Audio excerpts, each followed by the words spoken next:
আপনারা জানেন গঙ্গাসাগর প্রতিবার হয়, কিন্তু মহাকুম্ভ 12 বছর পর পর হয়। ভাই দিদি যখন বলেছে মহাকুম্ভ 12 বছরে একবার হয়, তাহলে 12 বছরে একবারই হয়। কেউ যদি বেশি কিছু বলতে আসিস, ঠাঁটি একটা চড় মারবো, সারা জীবনের মতো ভুলে যাবি। আমাদের দিদি যেটা বলবে সেটাই হবে, তোরা একটু বেশি বাড়াবাড়ি করবি না। তো হে বাঙালি, হ্যালো বাঙালি, নমস্কার বাঙালি, কেমন আছো তোমরা সবাই? আশা করি অনেক অনেক ভালো আছো। তো আজকে আবার দিদিকে নিয়ে দারুণ একটা খেলা হবে, তো চলো খেলা শুরু করা যাক।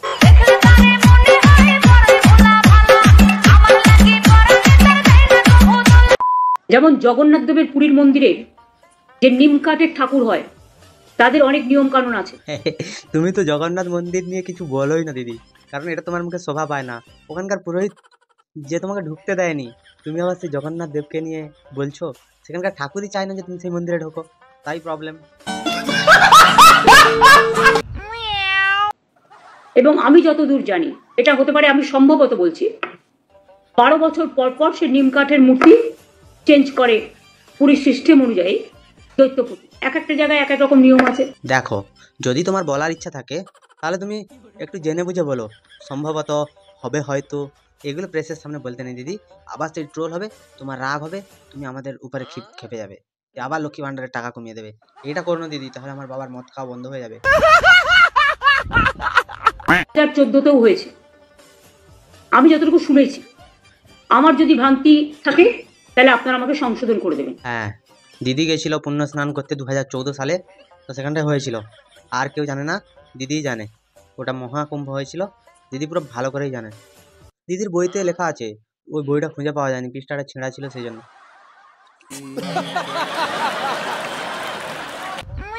কুম্ভে স্নান করছে, আমি কিচ্ছু বলবো না, তাদের প্রতি আমার সম্মান আছে।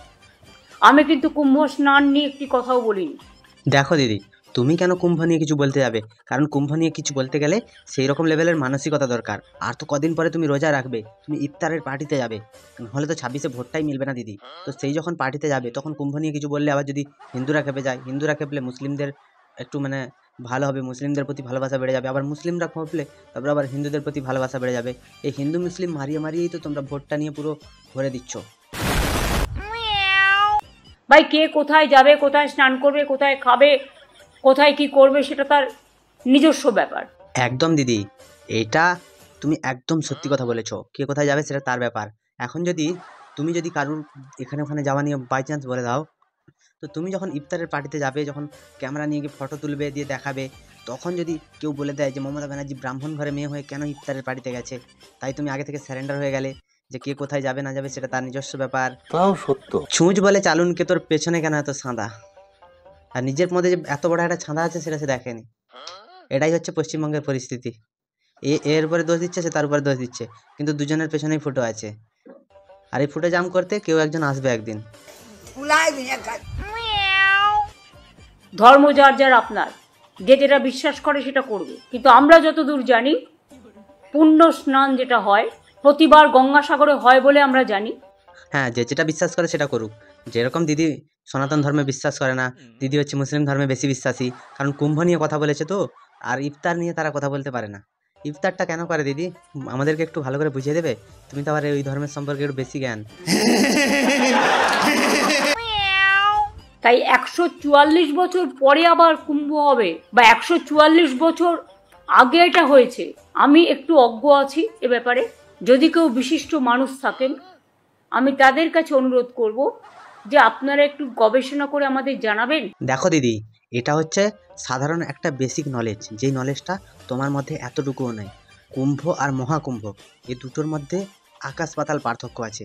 তুমি কি দেখেছো না দেখেছো জানি না, কারণ তুমি তো অনেক রকমের কথা বলো, 3,500 কিলোর বাচ্চা, তারপরে মন্ত্রতন্ত্র সব ভুলভাল বলো। তারপরে তুমি বলো যে মাদার টেরেজার সাথে তুমি দেখা করেছো, শহীদ ক্ষুদিরাম বোসের সাথে উইলিয়াম ফোর্ডকে তুমি বোম মেরেছিলে, নেতাজির সাথে তুমি আজাদ হিন্দ ফৌজ গড়েছিলে। তোমার মুখে বহুত বাতেলা। তো 12 বছর কি 14 বছর সেটা আমার জানা নেই, কিন্তু কুম্ভ আর মহাকুম্ভ এই দুটোর মধ্যে হালকা হলেও পার্থক্য আছে। মহাকুম্ভ হয় 144 বছরে একবার, আর কুম্ভ তো প্রতি বছরই হয়। তোমার মতো মূর্খ যদি না ইয়ে করে, তাহলে আমরা কি করবো? আমরা তো পুরো অশিক্ষিত গেঁয়ো। যে পরিবারগুলো তাদের স্বজনকে হারিয়েছে, তারা যেন ইমিডিয়েট কম্পেনসেশনের টাকা পায়। তো নিজের অকাতে ঠিক চলে এলো, লোক মারা গেল ঠিক তাদের পরিবার হাতে টাকা দিয়ে বসে থাকবে। হ্যাঁ, তারপরে নিজে খাবার জন্য তো সবসময় রেডি। কেউ একটা মারা গেলে হাতে 2000 টাকা দিয়ে বলবে মুখটা বন্ধ রাখ আর ঘরে শুয়ে থাক। এই হচ্ছে এদের দলের নীতি, আর কিছুই নয়। অনেক পরিবার অ্যাক্সিডেন্টে মারা গেছে, রেলে মারা গেছে, রেল চড়তে গিয়ে, এবং অ্যাক্সিডেন্টে প্রচুর মারা গেছে। তারাও যেন কম্পেনসেশনের আওতায় আসে। তার কারণ তো যাও না দিদি, ওদের ঘরে ঘরে চলে যাও, যারা অ্যাক্সিডেন্টে মারা গেছে ওদের ঘরে ঘরে যাও আর তাদের পরিবারের পাশে গিয়ে দাঁড়াও, বাতেলা না মেরে কাজ করো।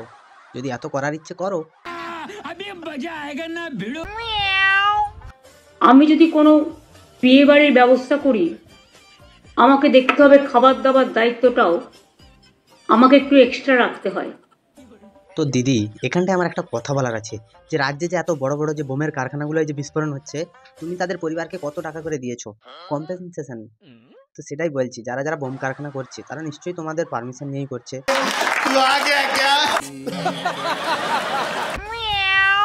এক্সপায়ারি ওষুধ, এক্সপায়ারি স্যালাইন, সবকিছু expiry medicine stock taking always করবেন 3 মাস পর পর। তার মানে স্টকের যে হিসাব, সেই হিসাবটা 3 মাস পর পর যখন হবে, তো তার ধর প্রথম মাসে কোনো একটা ওষুধ এক্সপায়ারি ডেট পেরিয়ে গেছে, তো সেটা আর 2 মাস চালানো যাবে। যখন যেটা হয়ে যাচ্ছে তখন চলে যাক না। তোমার তো রেঙ্গেল একটা স্যালাইন যেটা দিয়েছিল মেদিনীপুরে, মারে তো তোমাদের পুরো ডাক্তারদের অবস্থা খারাপ হয়ে গেছে। রোগীগুলো যে মরে যাচ্ছে, কার যাচ্ছে? ওদেরকে কত করে টাকা দিয়েছো? তোমার কাছে কত টাকা আছে তুমি দেবে? যা মানুষ পশ্চিমবঙ্গে বিনা চিকিৎসায় মারা যায়, তার যদি সংখ্যা জোড়া হয়, তাহলে পুরো ভারতবর্ষ অত লোক একদিনে মারা যায় না। এই আবার এসছে নাকি হিসাব দিতে। মজা আয়া। আমি কে কি বলছে আমার দেখে, আমি দলটা ছোট থেকে করি। হ্যাঁ ভাই, কে কি বলছে তুই দেখিস না, তুই করে যা। করাটাই তোর ধর্ম আমরা জানি। 1 হচ্ছে চুরি করবি, 2 হচ্ছে করবি যেটা, সেটা হচ্ছে দল। খারাপ মাইন্ডে নিও না, দল করবে। আজ বয়সটা আমার হয়ে গেল 68 বছর বয়স। 68 বছর বয়স হয়েছে, তার থেকে 2 বছর বাদ যাবে জেল খাটাতে। এই যে জেলের ভেতরে ছিল, সে 2 বছরটা বাদ দিয়ে দিতে হবে। মমতা ব্যানার্জি যা বলবে তাই করবো। হ্যাঁ, মমতা ব্যানার্জি বলেছে যে সকালবেলা ঘুম থেকে উঠে নিজের মূত্র ত্যাগ করার পরে সেই মূত্রটাকে একটা পাত্রে ধরে, সেই পাত্রটা নিয়ে সে মুখে ঢেলে ঘর করে তারপরে আবার ফেলে দিতে পারবে। মমতা ব্যানার্জি যা বলে আমি তাই করবে। জেল থেকে ছাড়া পেয়েছে না, যখন জেলে ছিল এর মুখে মুততেও কেউ যায়নি। এখন বেরিয়ে আমি দেখবো কে কি করে। সেটা ওসব আমি নিয়ে এখানে আলোচনা করতে আসি। দেখো, একটা কথা বলি, এখন সনাতন আর মুসলমান এই দুটো নিয়ে বিশাল ঝামেলা হবে ভাই। কারণ হচ্ছে কি, এত বছর পরে মহাকুম্ভ লেগেছে, যেখানটায় 40-50 কোটি মানুষ জড়ো হয়েছে, সেটা দেখে বহু জনের ফাটছে। কারণ হিন্দুদের এত বড় সমাগম দেখে যে কেউই ফাটবে। যারা কট্টর হিন্দু বিরোধী, তাদের তো প্রচুর পরিমাণে ফাটবে। কোন মুসলিমটা গিয়ে গঙ্গাসাগরের ওই মেলায় স্নান করেছে আমরা দেখাও তো। বা তুমি যে চলে যাও মুসলিমদের ইফতার পার্টিতে, কিসের জন্য যাও? ওরা যখন আমাদের কোনো পুজোতে আসে না, তুমি কিসের জন্য চলে যাও? ববি বাচ্চার কথা বলছো? ও তো একটা পাক্কা বেধো। কারণ ও কথাটা এমনভাবে বলে, যেটাকে পরে ঘুরিয়ে চাপা দেওয়ার চেষ্টা করলেও চাপা দেওয়া যায় না। তোমার দলে একটা হিরে, কয়লা থেকে খুঁজে বার করা হিরে, ওই যে ভাইপো যে কয়লাটা চুরি করে, সেই কয়লার ভেতর থেকে বেরিয়ে আসা ব্ল্যাক ডায়মন্ড, সেটা হচ্ছে তোমার ফিরাদ ভাই। তো উনি বহুত কিছু করেছেন আমাদের রাজ্যের জন্য আর দেশের জন্য, করার ওনাকে সুযোগ দেওয়া হোক। তাই ওনাকে ড্রেন সাফ করার কাজটা দিলে আমরা খুব খুশি হব। কারণ কলকাতায় দমে জল জমা হয়, যেখানে মানুষ এক ফোঁটা বৃষ্টিতেই ডুবে যায় সব কিছু। তো বন্ধুরা, এই ভিডিওটা তোমাদের কেমন লাগলো অবশ্যই জানিও। পাশে থাকা বেল আইকনটা প্রেস করতে একদম ভুলবে না। সবাই ভালো থেকো, সুস্থ থেকো, সাবধানে থেকো। দেখতে থাকো বাংলার কোণে কোণে।